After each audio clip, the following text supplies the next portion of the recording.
salaamaaleykum waa Sénégal ñëpp ñi seetaan My Sénégal TV Sénégal comme à l'extérieur. man la Mame Bëggé bu Sen Petit Gallé de Mbour.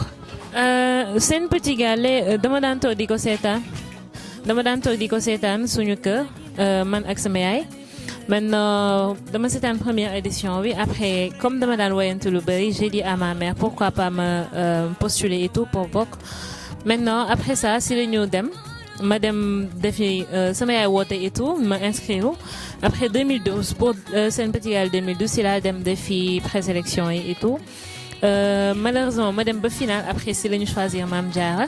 bu Thiès après l'année suivante si laa ñëw bon ma ne waat pourquoi pas ma postuler waat encore une dernière fois peut-être bi passe daa nekkoon sama wërsëg et tout après ma dem si lañ ma jël voilà si lañ ma jëlaat ma ñëw bokk Sen Petit Gallé. Non Sen Petit Gallé 2013 boobu 2013 la après par la suite si la yàlla def ma gagné ko et tout après ak 2014 2015 may ñëw ba ñu defaat All Star en 2016. Bon indi na ma avantage yu bëri parce que ça m'a permis de rencontrer ay nit yoo xam ne tey mën naa ne bu dul woon Petit Gallé même su fekkoon dinaa leen gis sama géeru dund dina doon avant dina yàgg daal et tout donc Sen Petit Gallé ça m'a permis de rencontrer plusieurs artistes plusieurs nit ñu siiw ñoo xam ne voilà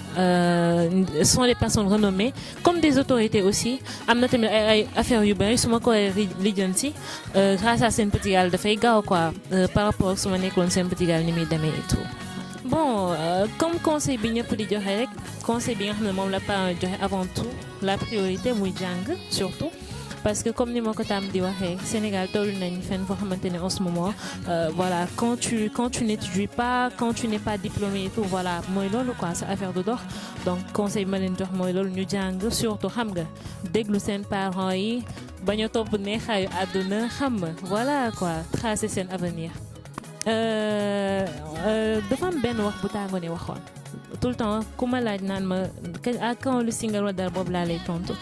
parce que Tangone elle nous avait dit quelque chose de très clair nee nañu carrément nañu da ngeen di way d'accord mais fii bala ñu fee laal qui que ce soit pour defal la ay way foog nga indil ma baccalauréat te yàlla def na ren incha allah si laay passé sama bac et tout bon yàlla na ma yàlla jàppale ma am ko bon après loolu incha allah avec les All Stars avec tout le monde on verra li ñu war a def incha allah. Bon projet yi bëri na xam nga parce que comme ni nga ko gisee yàgg nañ xam nga di def ay tournées et tout